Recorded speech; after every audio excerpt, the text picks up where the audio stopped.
한국불교 역사상 최초의 비구니 어산어장 동의스님의 지정을 불전에 고하는 고불식이 조계종 전국 비구니회관에서 봉행됐습니다.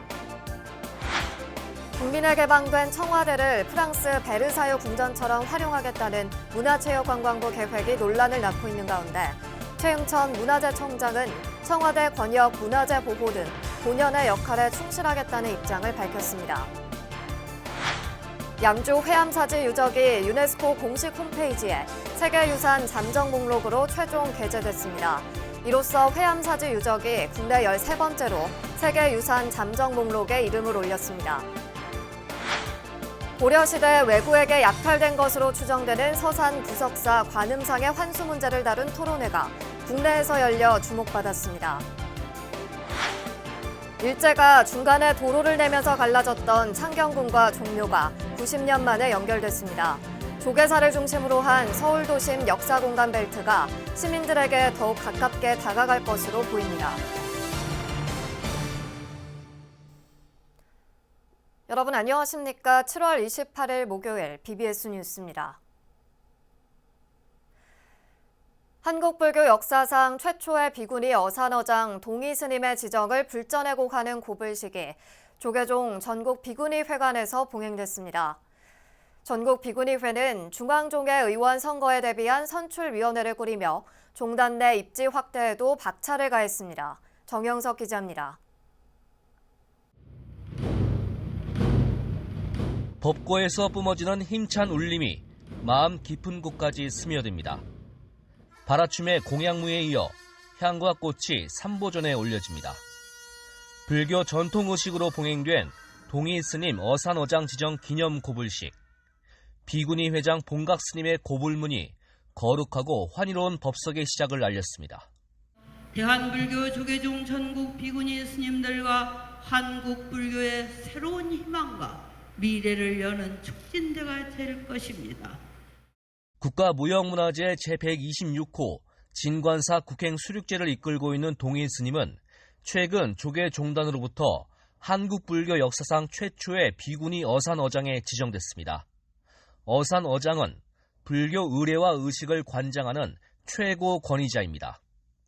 부처님 전에 지정서를 봉종한 동의스님은 여생을 후학 양성을 위해 매진하겠다고 말했습니다.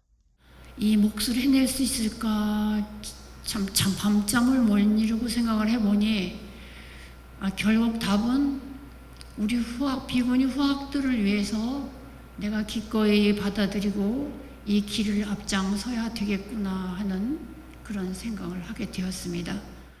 한국불교 범패 1세대인 대어장 박송암 스님 문화에서 수학한 동의스님은 현재 국가무형문화재 제126호 진관사 수륙제 어장이자 진관사 국행 수륙제 보존의 부설, 수륙제학교 학장을 맡고 있습니다. 고불식에 참석한 진관사 주지 법회 스님은 비구니회 운영기금 1,000만 원을 쾌척하며 동의 스님 어산어장 지정의 기쁨을 함께 나눴습니다.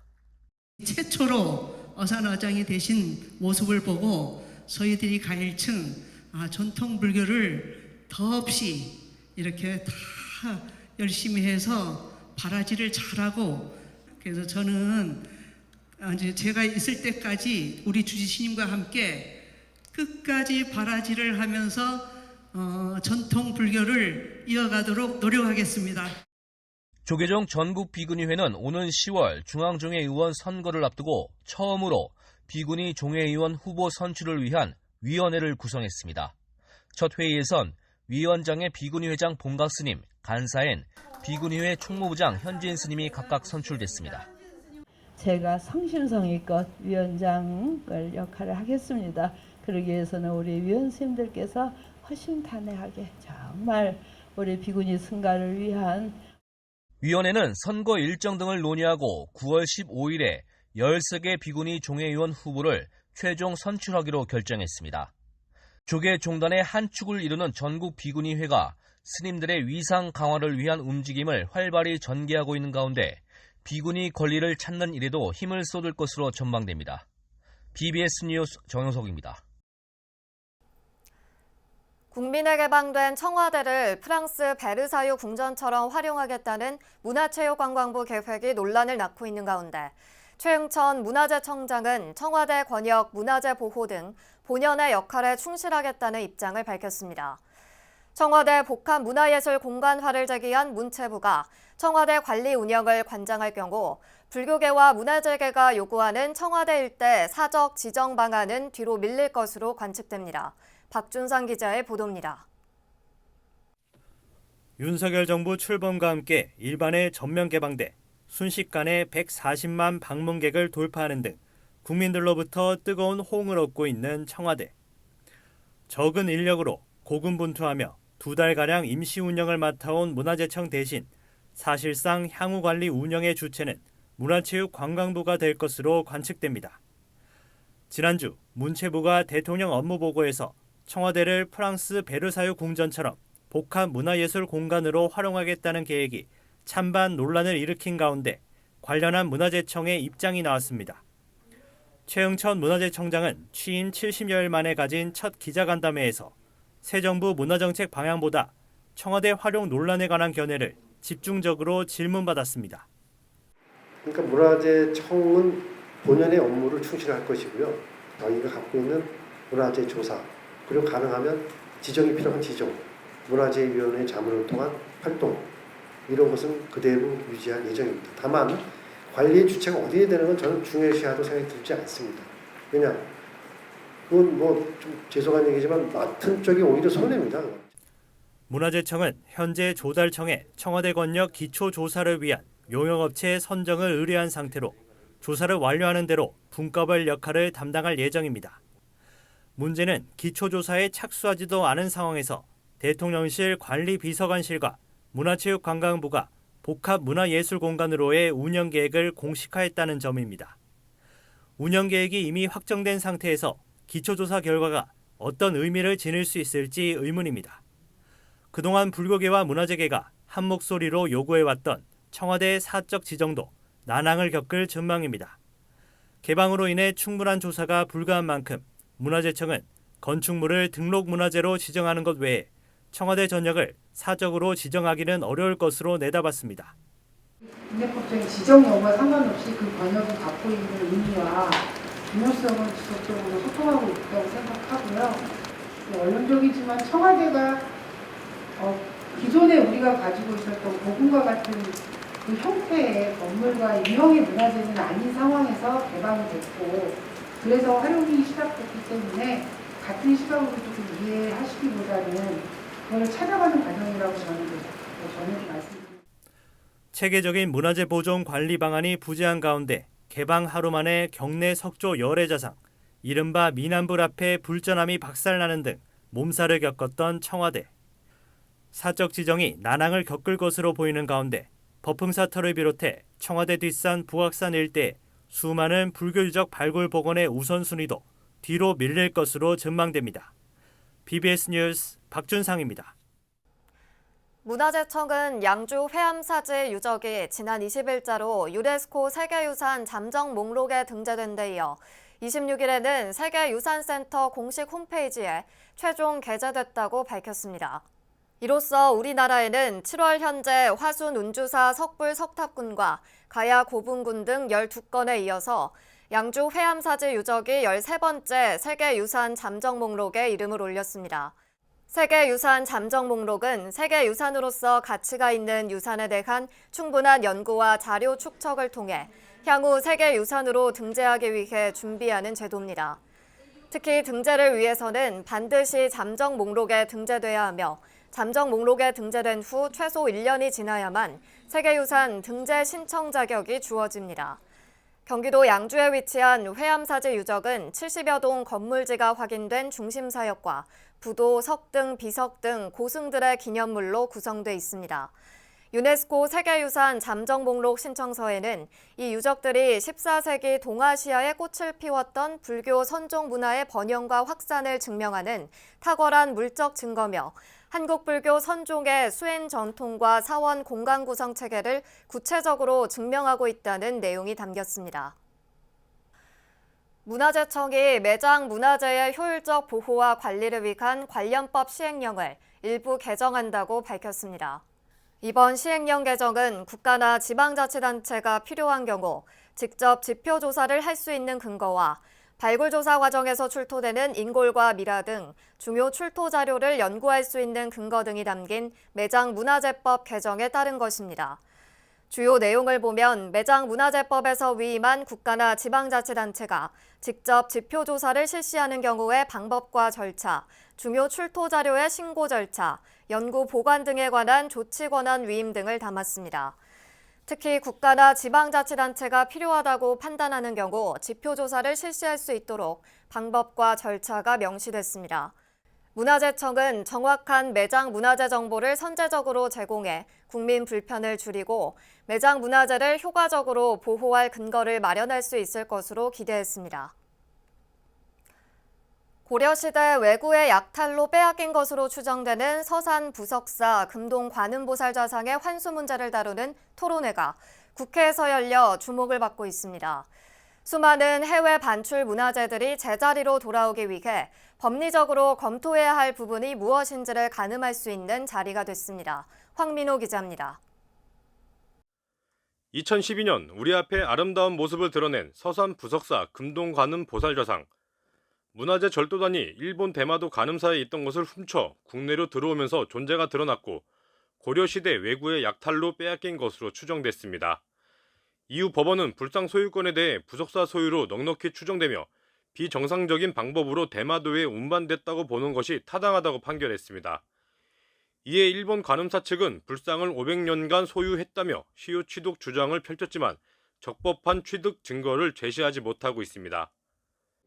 문화재 아니겠습니까? 문화재는 한 민족의, 한 국가의 정신과 영혼이 깃들어 있는 건데 그것을 소위 사인 간에, 민간인들 사이에서 쓸 수 있는 시효 취득을 주장한다는 것이 참으로 기가 막히다 하는 그런 생각을 하지 않을 수 없습니다.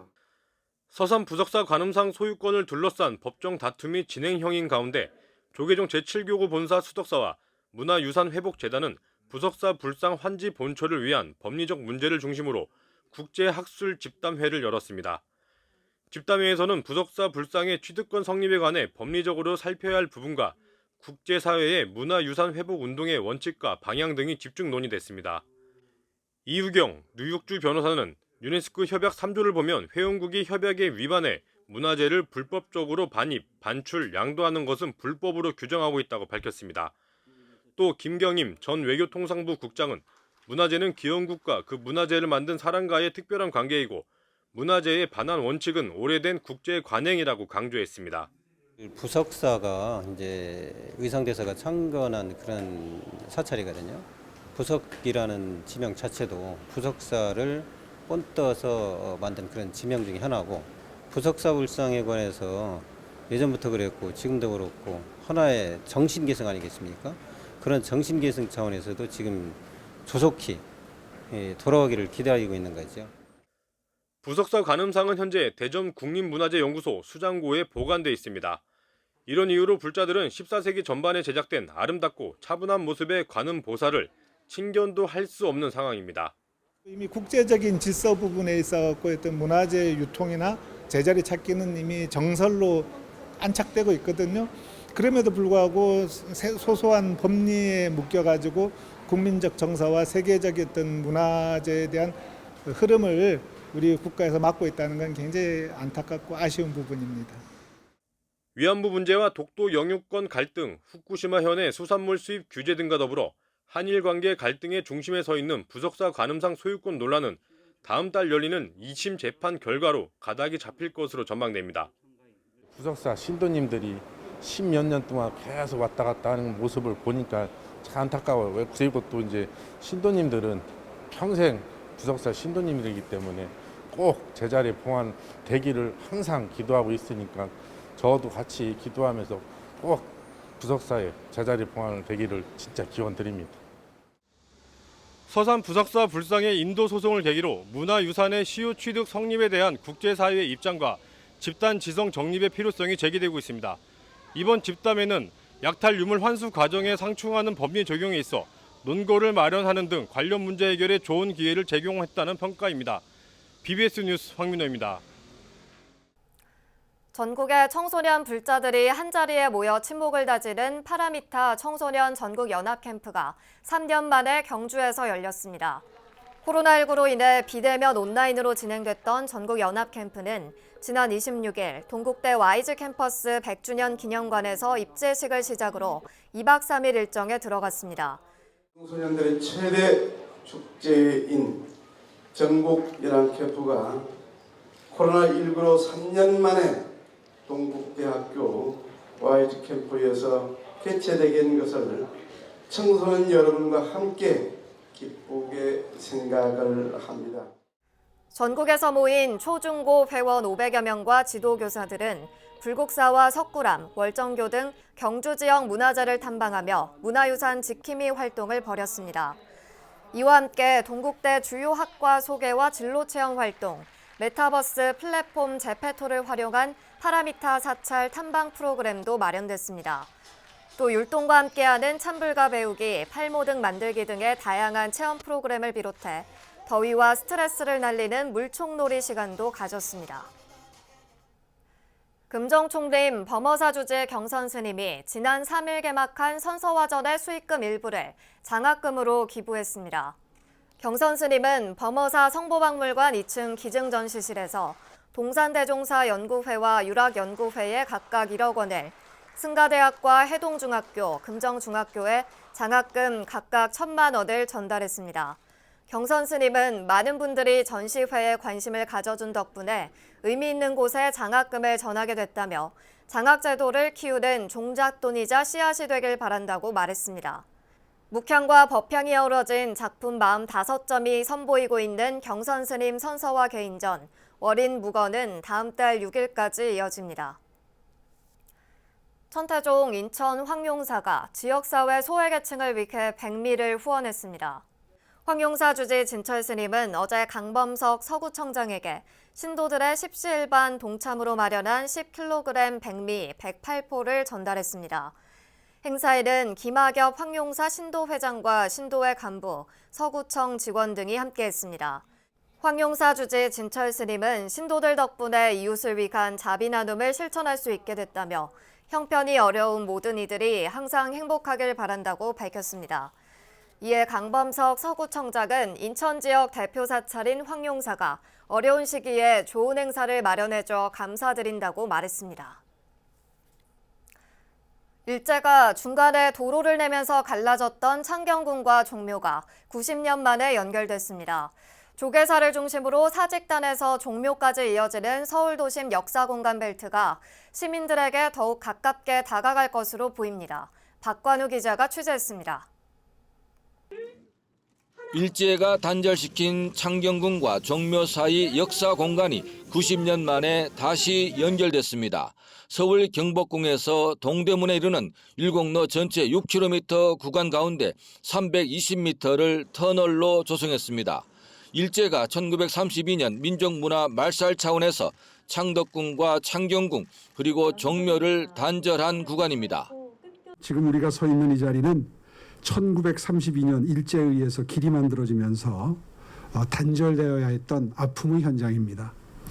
제가 서울시장으로 재임하던 2007년에 600년 고도의 역사와 문화, 자연을 복원하기 위한 도심 재창조 프로젝트를 기획하고 2010년부터 창경궁 종묘 연결 공사를 시작을 했습니다. 서울 종묘는 8만 대장경이 있는 해인사 장경판전과 경주 석굴암 등과 함께 95년 유네스코 세계문화유산으로 지정됐습니다. 조선시대 역대 왕과 왕비 등의 신주를 모신 왕가의 사당인데 사직단과 함께 조선시대의 상징으로 여겨집니다. 종묘와 함께 다시 연결된 창경궁은 세종이 즉위하면서 상황 부친인 태종을 모시기 위해 지은 수강궁을 확장해 조성했습니다.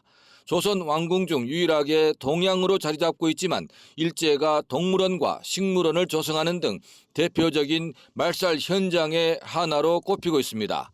궁궐 명칭조차 창경원으로 격화시켰는데 이번에 종묘와 다시 연결하면서 왕실의 위상을 되찾았다는 평가입니다.